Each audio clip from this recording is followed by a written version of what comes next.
90 minutes of controversial television. Enterprise sets the stage for dramatic confrontation. Enterprise. Each week, special guest hosts bring you inside knowledge and a sharper focus on issues that count.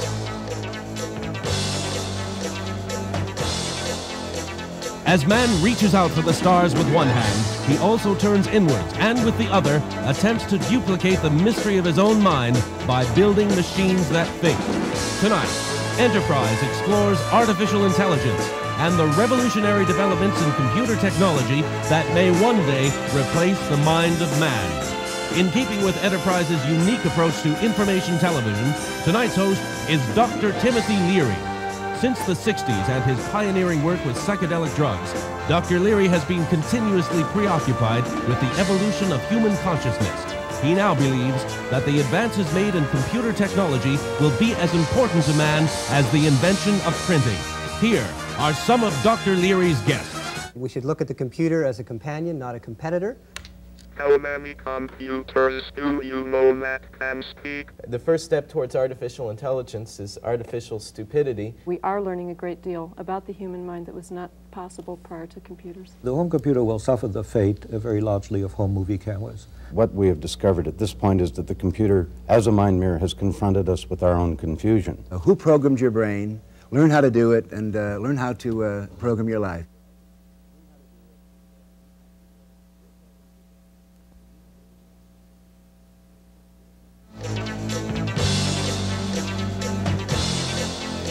This is a word processor.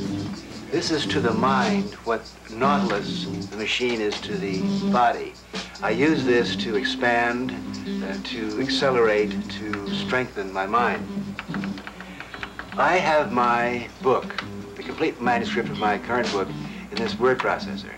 When I've come to the final revision, I can ask one of the technicians here, and she will press a button, and my book will go directly to the printer. This has liberated the writer from the shackles of the big monolithic printing presses and publishing houses. Most of us are somewhat aware of the changes computers and video technology are bringing about, but artificial intelligence is still a difficult and perplexing concept. To explain the developments in this complex field and its implications for our future, Dr. Leary is now joined by science broadcaster Bob McDonald. Thanks for being with us. Bob, artificial intelligence, get us started. What is it in 5 words or less? AI, artificial intelligence, is an anthropomorphic expectation of a machine that can perform enormous mathematical calculations. For some people, it's a monster akin to Frankenstein that's going to do horrible things to our intellect and our civilization. To other people, it's a friend that is an entity unto itself. And in that regard, if we think of artificial intelligence as true intelligence, AI might be a rehearsal for E.T. There it is in 10 words or less. Well, that's from AI to E.T. Give us a little more specifics. You're kind of here to set the program up for our viewers and to lay the broad framework, so keep it going. Before I get into all those ideas of it being humanizing and whether or not it's intelligence, which are pretty well in opinions that will be expressed on the show, let me give you an idea of just what the computer can do. And basically, computers can only do 2 things. They can calculate, which is add and subtract or do mathematics, and they can sort. You can give them a whole store of information or give them your file cabinet, and they will very quickly go through that information and perhaps find specific facts or give you associations or make relationships that perhaps you didn't see before. In terms of the calculating ability of the computer, that's the oldest function, the oldest kind of computer that's been around. The Chinese have had it for about 2,000 years or more with the beads on a string, the abacus, where they can calculate. And I was in China just earlier this year, and they still use them. When you go into a store, there's no cash register, it's an abacus, and they're sitting there flicking away these things. And it's still a very good thing. Here in North America, we have the pocket calculator, but it's doing the same thing. All it is adding. I don't think of this as a smart machine. However, with the adding and subtracting ability, the mathematical ability of a machine, like a computer, we can make mathematical models of various things, and then we can tell that to the computer and have the computer do things for us. We can program it. And when you give a computer a very rigid set of instructions, first you do this, then do that, then do this, you will get from here to there whether it be a robot, if you want to go to another planet, for example, then that's called an algorithm, and that's just a set of rules. And some people think that this is smart, because you might see a robot going through a series of events, and there's no human around, and it's just sort of sniffing around, or maybe it's assembling a car, or it's doing some very specific task, and it seems to be smart, when really the intelligence there is in the foresight of the programmer, the person who figured out what are all the things that we need to do to get that task done.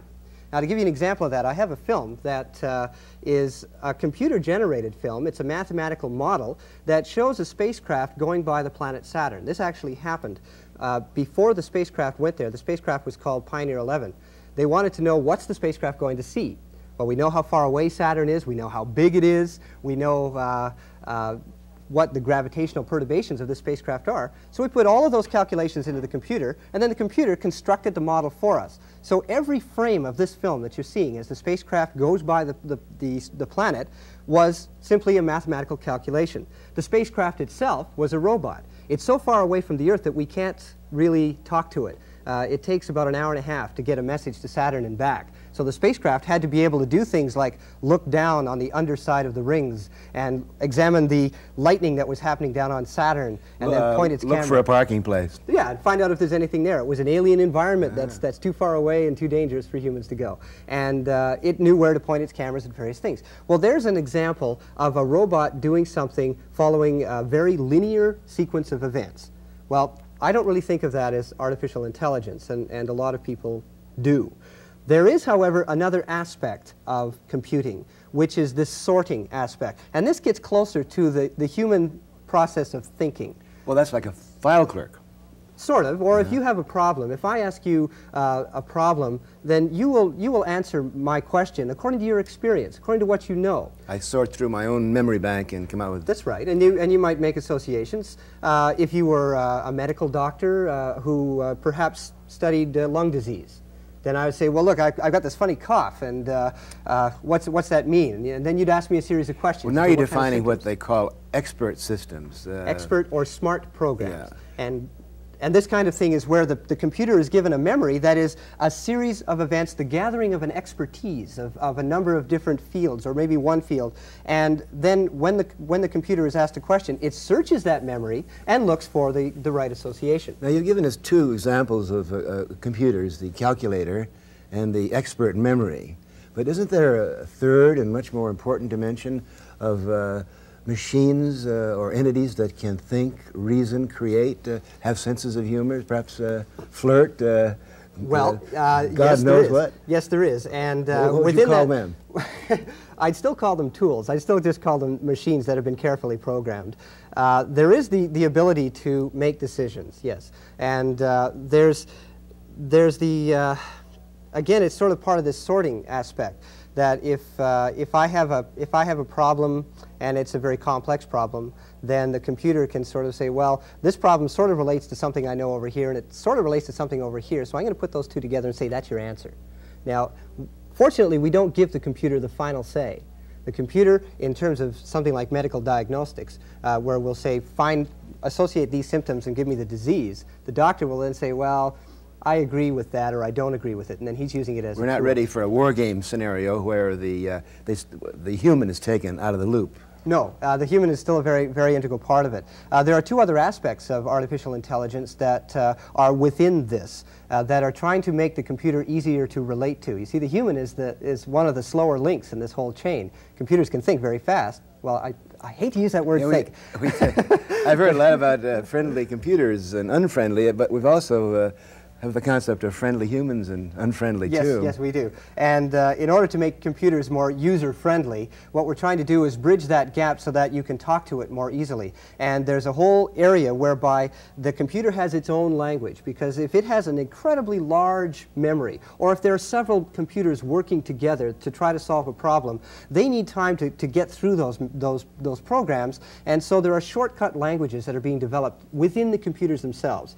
And these languages are hard for the humans to translate and to work on. So what they're trying to do is to develop a language whereby the computer can understand English. So you can say, hi, I got a problem, What is it? And say it in English and the computer can understand it. Or Spanish, or Japanese. Or different languages. And even respond or street to... hip, huh? Right, Yeah, or even respond to voice control. The other is vision. We'd like to give computers vision so that they can see where they're going and be able to recognize patterns and pick things up. Canada's involved in that, by the way, with the space arm, the shuttle space arm. They're going to try to give it eyes. Now that we have an arm, we're going to give it eyes.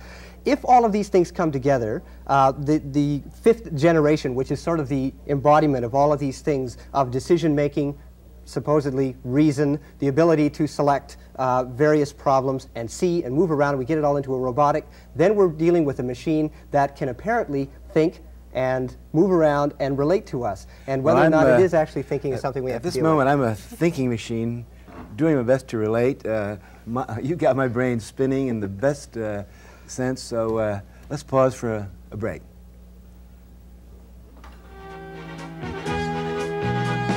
Stay tuned. Enterprise will return in a moment with a woman who is teaching computers to talk. Guests on Enterprise stay at Toronto's King Edward Hotel.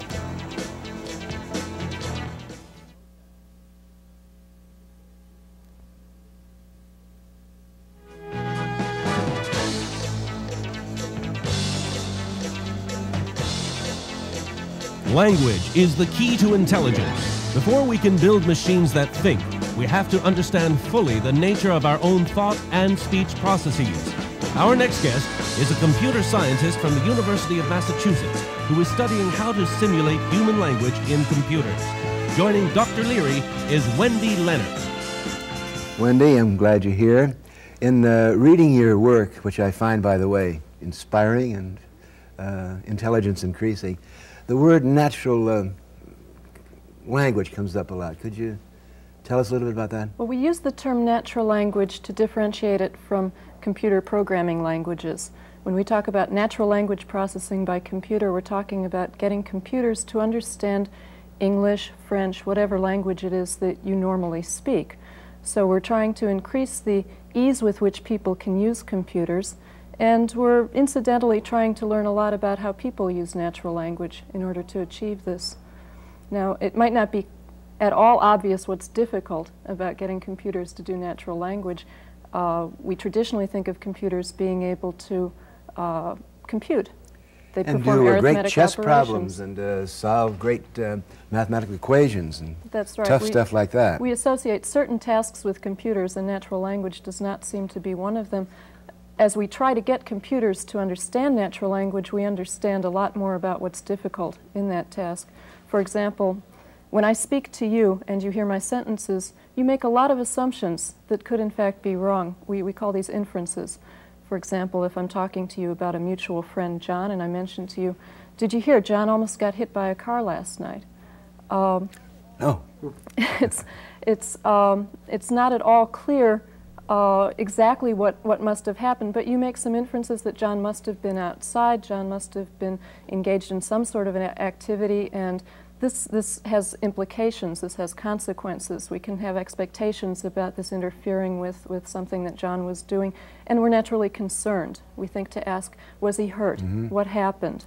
Now these are all functions that people handle quite naturally, and it's something that is not at all easy for a computer.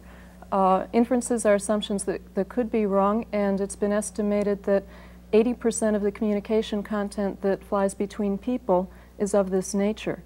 If a computer is missing this information, the computer is not dealing with natural language in any sort of a reasonable sense. Well, of course, we can't be too hard on the computer or the knowledge information processing unit, because people too make faulty inferences. And what is this teaching us about the human mind? I'm a psychologist, and naturally I'm eager to know what we can find out about how the human mind works. We're learning a lot about the nature of human intelligence. For example, when I ask you what impresses you as intelligent behavior, we tend to associate easy tasks with things that everyone can do, and everyone can do fairly effortlessly. So, for example, most people can drive a car. That's not very impressive. We don't take that to be a hard task. On the other hand, not very many people can prove theorems or play master-level chess. We tend to find that impressive. Also, the things that children can do strike us as being easy, whereas the things that we only learn to do after the age of 20 or 30 strike us as being more impressive. Now, with computers, we discover an irony involved in that kind of developmental view of impressive behavior. With computers, it's actually easier to program a system to play master-level chess, to prove theorems, to hypothesize results in mathematics, than it is to, for example, get a computer to recognize images in a scene or understand simple sentences and respond to them in reasonable ways. So we're seeing an inverse. Is that because computers were designed by high-level mathematicians and chess players, maybe? Not at all, not at all. It has to do with the essential nature of the processes that we're working with. Some processes only draw on a very limited, constrained amount of knowledge, and we can characterize that knowledge in a fairly comprehensive, intelligible way. We can talk to someone who plays master-level chess. We can ask them, how is it you do this? What's the difference between a beginning game and a middle game and an end game? We can get some information out about that process of playing chess. But when we get down to the low-level, apparently easy tasks like visual scene analysis and natural language understanding, or driving a car, it's very hard to introspect on exactly what processes are at work. It's hard to get the average person to explain how they drive from one corner of a town to the other? It's difficult in terms of the very, very low-level processes which we have all become unconscious of. When you first started learning to drive a car, you had to think very hard about how much pressure to put on the brake, how to balance the clutch, how soon to start turning the wheel to make it respond to a curve in the road. You really worked very hard in mastering that skill. But once you had it, it was down, it sort of got reflex. It became a reflex. Habit. We think of it as a reflex, and we're no longer impressed by it. But the fact of the matter is that there's a lot of cognitive work which is still ongoing. The fact that we aren't conscious of it, preoccupied by it, or attending to it doesn't make it any less impressive than it was when we first started acquiring the skill. Things like scene analysis and language are skills that we can't remember having ever acquired, and it's very difficult for us to appreciate how much effort goes into those tasks. Wendy, do you think that this work on superintelligence or artificial intelligence is going to help us understand more about human nature and human psychology? Well, we're certainly learning a lot about the human mind, which psychology and philosophy and linguistics was not in a position to teach us. Isn't that interesting? One of the side effects here seems to be that as a psychologist, I'm embarrassed to realize that we psychologists don't know that much about how the mind works. And I know the philosophers were a little worried that you're raising questions about human nature and the very value systems. There's some very healthy interactions going on between the disciplines because people realize that AI has something to tell the other disciplines that are interested in the study of mind. And I think we're coming to appreciate the difference between information and knowledge. Yeah. I think we should make a very strong distinction between information in the sense of the kind of passive information that's present in a library. We don't think of libraries as having intelligence per se. And books don't think, really. Books don't think. The library is not intelligent. It's a person who goes into the library and uses that knowledge who becomes intelligent. And knowledge is therefore information plus structure, the ability to find relevant information when you need it, apply it to appropriate tasks as needed, and sort through, again, sorting came up earlier, in some sense intelligently access and sort through all of the hundreds of millions of thousands of billions of things that people know in order to use the things we need when we need them. How about to innovate or to create, to come up with originality? Well, I think we're learning a lot about what we normally call intuitive thought processes, creative processes, which are normally thought to be very mystical and untouchable, and how could science ever say anything about these processes?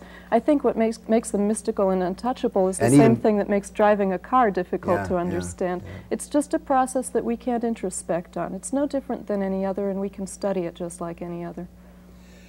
Poetry, too? We have... We'll have good machine poetry and bad machine poetry? Well, of course, that's always been a controversial area to pass judgment on, and I don't think computers are going to make that one any easier. But more interesting. It's certainly a lot of fun. Are these machines going to surpass us in intelligence or stimulate us? Or? Well, I think when people ask that question, they're really asking, will machines be capable of intelligent behavior, which is in some sense very different from human intelligent behavior. And to some extent, in an uninteresting way, that's already happened. The expert systems are much more reliable than people in the sense that they aren't subject to the kinds of distractions and lapses that people have. So on a very uninteresting level there. Now. We'll continue in a moment after this break. Stay tuned. Enterprise will return in a moment with the dangers of relying on artificial intelligence.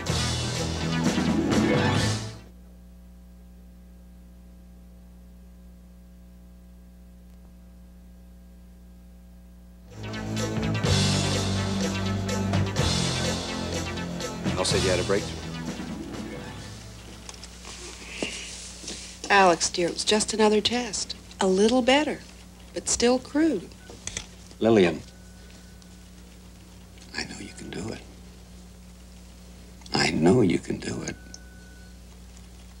I'd like a demonstration. I want you to knock my socks off. Although artificial intelligence is the single most exciting development in computer technology, there are scientists who urge caution. Our next guest is one of the most widely respected computer scientists who believes that the crucial difference between man and machine is one of risk, courage, trust, and endurance.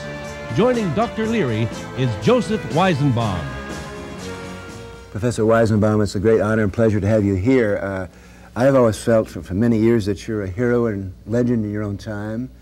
During the last 20 years, many of us have felt concerned about the monolithic computer age, the IBMs, the KGBs, the credit card checks, and so forth. And your voice has been heard throughout the land, kind of defending the individual and the human aspects. How did you fall into this, if I may say so, heroic role?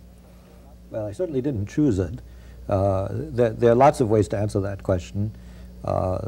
Because I think human experience in general is sort of like a Rashomon story. That is, that there may be 4 or 5 or 7 different accounts of something, all of them right, and yet each flatly contradicting the other.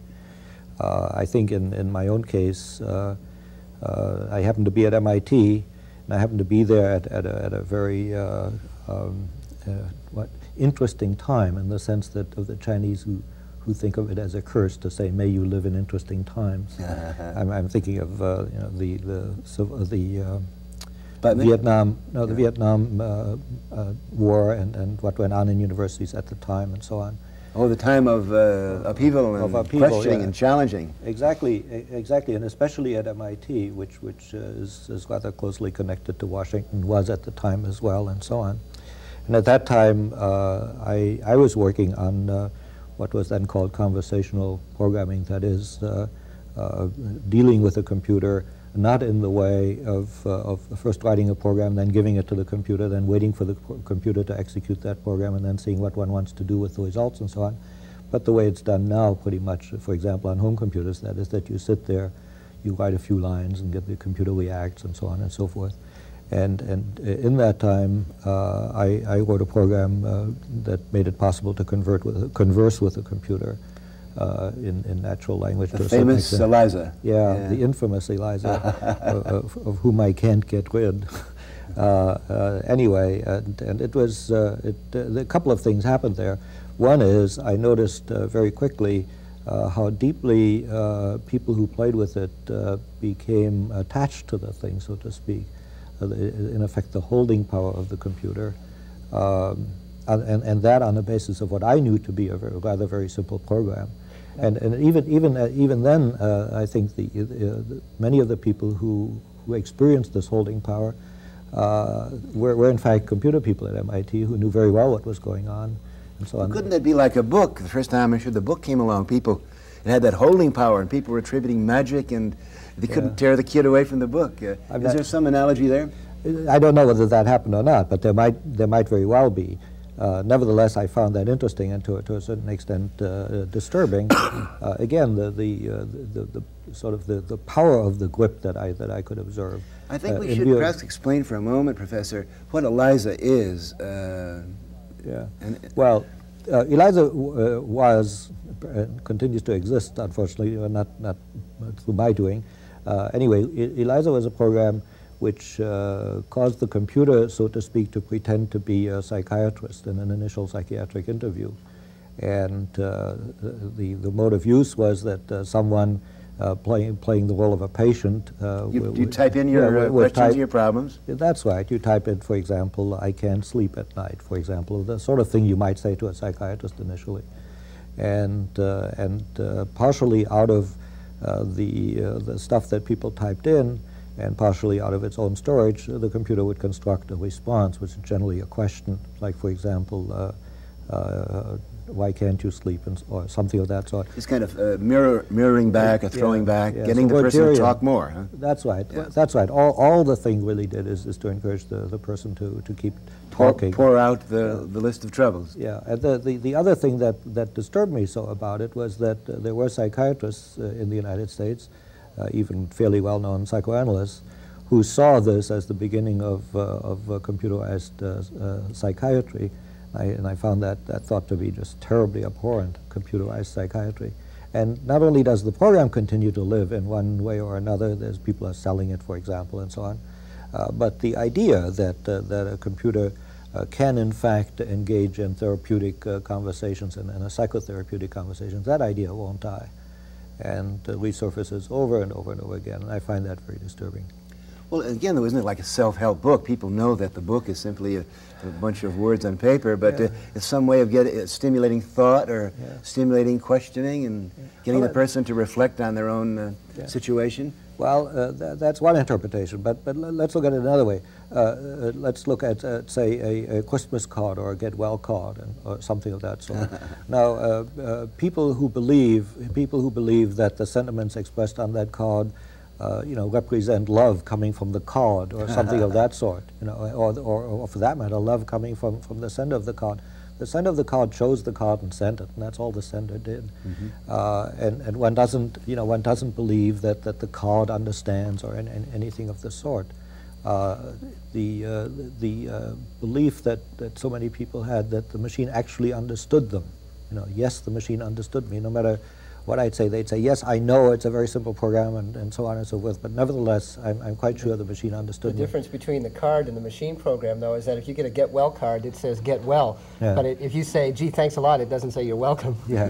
Whereas the machine did. You've been very well known and continue to be a spokesman of caution about artificial intelligence. Yet something's happened recently that has encouraged me and kind of quieted some of my fears, and that's this explosion of personal computing, the fact that everyone can have in their own home the hardware and the software and the rudimentary knowledge, so that we don't have to be victimized or feel spindled and mutilated by IBM and the big corporations, that the movies War Games and the idea of young kids learning how to fight back, even the rebellion and the insistence on individuality, and the fact that the establishment is now upset about kids and personal computers. Isn't this a source of comfort for you? Not at all. I'm stunned by what you say. For example, let's just pick up on what almost the very last thing you said. You talked about the insistence on individuality, or that individuality gets widespread. It's a common statement people make that the computer makes it possible to treat the people individually and in general to individualize. I don't quite like that word. Products. There's no reason in the world why everyone should have the same suit on. When computers make suits, they can make each suit different from every other suit, and so on and so forth. In fact, if we look at what's actually happening and what's happened already, we see that the computer has had and is having an enormously homogenizing effect. That is, we all tend to do things in the same way because of the computer. Don't you think the personal computer with personal programs is going to an individual software? The mistake there is I think in the idea of personal programs. I think very, very few people are going to write their own programs for personal computers. Now, people we know, the three of us, they're likely to write programs for their personal computer, but they're a very special kind. They're people who teach computer science in universities and so on. I think what's going to happen to the home computer, apart from the use of the home computer for games and word processing, quite apart from those two, the home computer will suffer the fate very largely of home movie cameras. There are today millions of home movie cameras in closets and drawers and so on. They're in perfect working order but haven't been used for years. And the well, reason in for a minute that, or two, we're going to have. let me just finish this. The reason for that is that people thought that if they buy a very good movie camera, they could make very good movies. Okay, and they forgot that in order to make a good movie, you have to have a good idea. Similarly with computers. Okay, you buy a big expensive computer or complex or a very powerful computer, and you have the idea. Now that you have all that power at your fingertips, you're going to do something marvelous. Again, you need an idea. Very few people have ideas on how to use a computer effectively. Well, you've certainly contributed to ideas today, and we're going to have others, I know, that are going to share and interact with your ideas. Hold on for a minute, we'll be right back.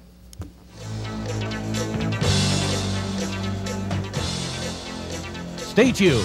Enterprise will return in a moment with a man who believes the future is closer than we think.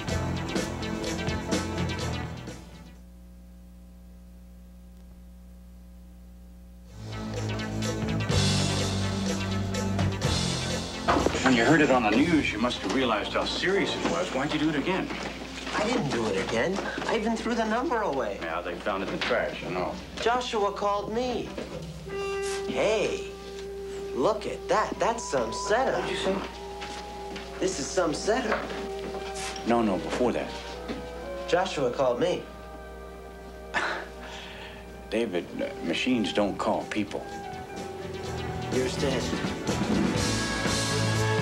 Our next guest believes that machines will indeed be soon calling people.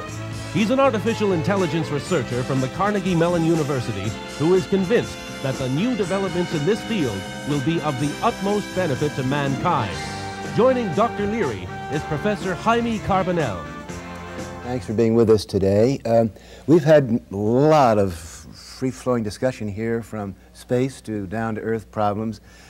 Maybe you could focus for one moment on what does an artificial intelligence scientist expert do? How do you spend your day and time, and what are you working on? Well, I work primarily on two aspects of artificial intelligence. One called cognitive modeling, which is trying to understand and replicate some aspects of human reasoning in the computer in order to better understand the human reasoning, and in order to endow the computer with the capability to interact with a person, not only in developing the language, the natural language, so that it can understand written or spoken English or any other language, but also so that it can make the same inferences that Wendy referred to earlier in this discussion. To give you an example. You're going to get a super intelligent machine that can be like a New York cab driver then, huh? Well, super intelligence is not the objective. The objective is to try to replicate human intelligence. Mm-hmm. In fact, it is more difficult to replicate common sense reasoning than it is to show some aspects of creativity. To give you one analogy, let's suppose that we have a master and child prodigy, and the master who has just taught the child prodigy some aspects of physics gives the child a barometer that measures pressure, air pressure, and a tall building, and says, well, use this barometer to tell me how high the tall building is. And the child prodigy thinks a little bit, walks up to the top of the tall building, or takes the elevator, looks at his watch, drops the barometer down, counts how long it takes to smash the floor, and then computes the, by the Venero formula, 1/2 GT squared, how, from the time it took, how tall the building must be. The master is very upset. That's not the proper use of the barometer. I'm upset too. I've never thought of that. And then he says to the child, to the prodigy, here's another barometer. Do not break this one. See if you can make this calculation. Child goes and knocks on the superintendent's door and says, I will give you this valuable barometer that I'm not allowed to break if you will tell me how tall the building is. No, the master says that's not it either. The child looks at the shadow of the building, puts down the barometer, knows how high the barometer is, and by mathematical triangulation computes the height. At this point, the master gives up and says, this child is very creative, but he does not know how to use a barometer. Well, the moral here is that computers are like that. In most of the programs that I wind up building, very often solve problems in very intricate and unexpected ways, and very seldom in the common sense path that a person would take to solve it, what we think of the straightforward means of solving a problem or dealing with everyday life. So that is one of the major challenges in trying to make the computer reason along the same paths that humans reason. It is not the ability to have them do creative things in the sense that creativity means different from those things that we already know how to do. Now, well, isn't there a frustration there, and since we don't really know how the human works, how the human mind does work? I mean, what's wrong with having a computer think along different lines? Won't that give you a different approach to the same subject? From a pragmatic standpoint, there's absolutely nothing wrong with it at that level. But suppose that what we have is a computer that can perform very complex medical diagnosis. And the doctor now wants to figure out whether or not the reasoning process the computer went through is valid, makes sense, jives with his own experience. Then it behooves the computer to explain its behavior along terms that the doctor can understand and comprehend each step. It doesn't just end at medical diagnosis for any other task that requires a high degree of expertise. Professor, were you? Yeah, the word experience keeps getting into this conversation. I think it's terribly important. Earlier, Bob McDonald said that if he were to ask you a question, you would answer according to your experience. You know, now that's exactly right. And again, here we're talking about experience. I think that an important thing to note is that a computer can't have every variety of human experience simply because it's a computer. For example, it hasn't had the experience of being separated from its mother and so on. Okay, and this it seems to me is one of the central points that I think ought to be observed about. There are advantages and disadvantages of having mothers, but isn't it possible to develop computers that would have a sense of having a mother or a father? Well, let me address a slightly simpler version of that question first, and that is that reasoning from one's past experience is an absolutely crucial cognitive effort. In fact, the main work that I'm doing now is reasoning by analogy to one's past experience, to be able to learn, have the computer learn from its mistakes and its successes and the experience of others that it can observe performing at a particular type of problem in order to improve its own behavior, in order to modify, to learn, and to adjust to a changing environment. So the ability to reason from experience is absolutely crucial. We know how to do parts of it, we don't know how to do other parts. Now, when this experience comes down to the early developmental psychological level of dealing with one's parents, I believe that we do have a bit of a gap between the abilities of a computer and those of a human. Well, I don't. Most humans don't do so well at that either. No, according to Freud. I don't think it's necessary to decry that gap, and certainly I would say that one shouldn't say about it that, well, so far we have a gap and it'll all be closed. And nor am I emphasizing particularly early experience. That's just an illustration that's easy to understand.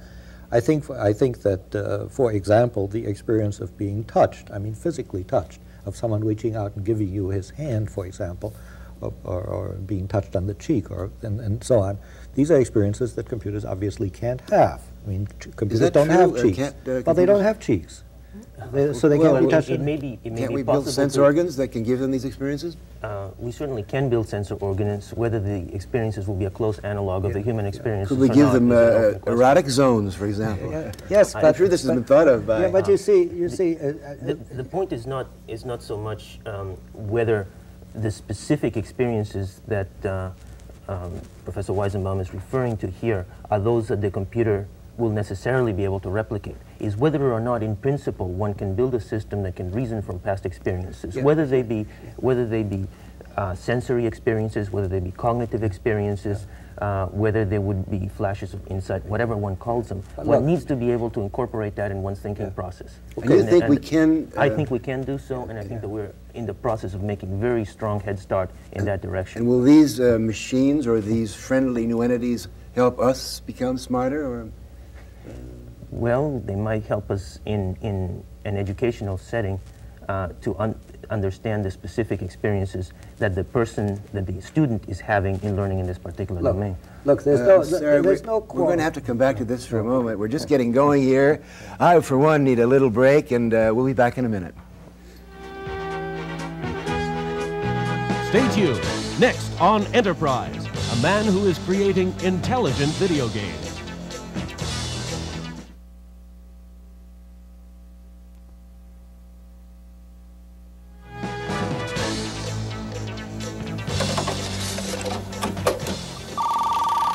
Wow.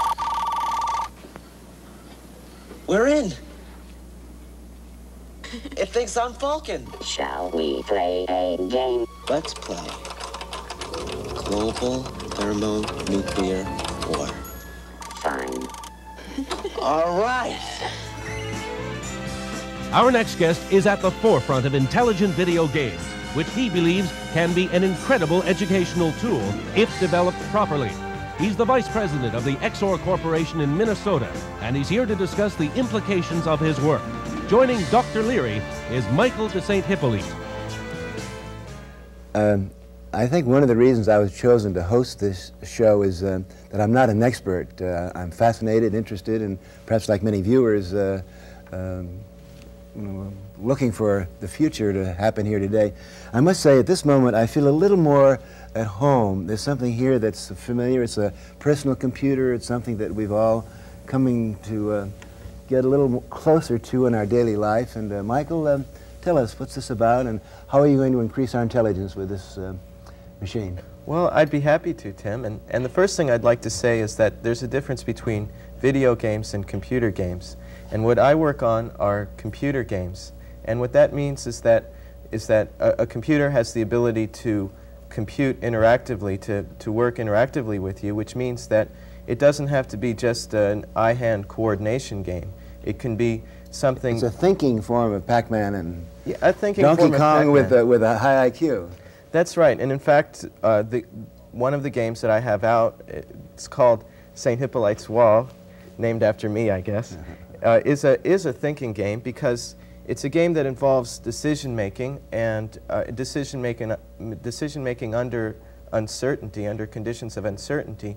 It plays differently every time. The idea of the game is you go around the screen and you gobble up prizes, sort of like Pac-Man, but whereas in Pac-Man the maze is the same every time, in St. Hippolyte's Wall the maze is constantly growing right around you. That's the wall. It's like life. It's like life, that's right. And just like life, you get a different set of prizes every time, and some of the prizes are good prizes, some of the prizes are bad prizes, and you also can eat the wall, which is sort of like making a bad situation into a good one, taking advantage of the things in life that are working against you and turning them for you. That could be quite a profound concept. Well, I hope the game is seen as being profound because while on the surface it seems like just may seem like another computer game to people who look at it for the first time, I found that as people play it, they realize that there's a little bit more to it. And for one thing, it's not the type of game where you're being pursued and either you get them before they get you. It's more of a game where you're confronted with the situation and you have to deal with the situation in a rational way, and there's not necessarily a best way of playing it, and you pretty much have to be just on your toes and thinking about what's going on. That's one way that computers can help increase intelligence, just by providing us with situations that we can react to. And there's... Can you ever beat it? Oh, Can you ever get to the stage where you're better than the computer? Yeah, I beat it about half the time, and when you get good at it, you get to beat it about half the time, and we could make it harder, but the point is not to make the situation impossible, but the point is more to make the situation worthwhile and interesting and instructive. Let me see if I understand this. You're developing personal computer games, and so you could go and pay the same amount of money as a Pac-Man, take it home, and it could help you perhaps think more in a complex way, or increase your intelligence, or perhaps stimulate or activate you to become smarter. Is that right? That's right. That's my goal. And also I have another goal, which is that I consider myself a craftsman or an artist. And just like an artist, when he or she works on a work of art, they can't help but put a little bit of their personality into it. Well, I believe that when people talk about artificial intelligence, it's a little bit misleading, because when regular people, non-computer people, think of intelligence, they think of, well, being able to remember all sorts of facts or being able to add numbers very fast. And those are the sort of things that computers have been doing very well for a long time, and they do much better than we do. Whereas I would think that when you talk to computer scientists in artificial intelligence and they describe to you the things that they're trying to accomplish, it's more like the things that 3-year-olds do rather than the things that scientists do. Wendy and Jaime have been reminding us of. That's right. And to me, it's more really personality than intelligence. And I like to put my personality in a computer. And in fact, a game that I have coming out in the near future, it's called Agent 2.0. The star of this game is a friendly computer named Wayne, and I happen to have brought Wayne along with me. And if you want to, we can talk to Wayne a little bit. Wayne is going to be an agent, is that it? Well, Wayne is going to help you. You're the agent in the game, and you have to solve a case. And Wayne will just help you. He's a friendly computer, and he may not be extremely smart, but he's a little bit smart. There's a certain amount of intelligence in there, and there's mostly a little bit of personality, and that was my goal. Would you like to talk to Wayne? Let's find out. Hello. Okay, now you're going to ask the questions, and I'll type them in, and then Wayne will be able to answer us. Hello. What's your name? Okay, I'll ask it. What is your name? I am Wayne. Now, Wayne, I don't want to be rude, but could you mind telling us how old you are? How old are you? I am 3 months old. 3 months old, and you're talking? Well, what else can you do? What else can you do? How many computers do you know that can speak? What? He said, how many computers do you know that can speak?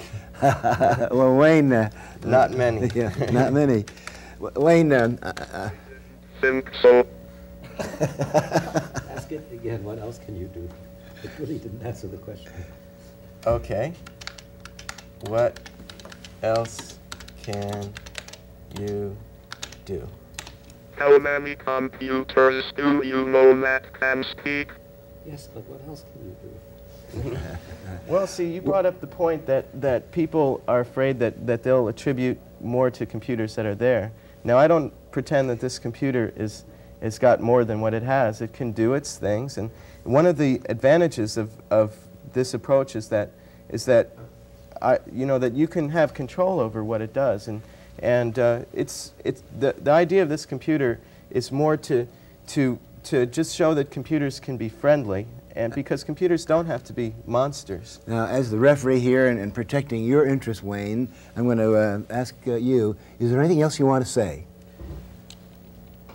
I love that. Is there anything else you... Oops, you spelled you. Oh, thank you. You want to say? I just want to say hello to the whole smartphone. Hi Mom, hi Dad, hi Max. How you doing, pal? What's up, Roscoe? How are the little chips anyway?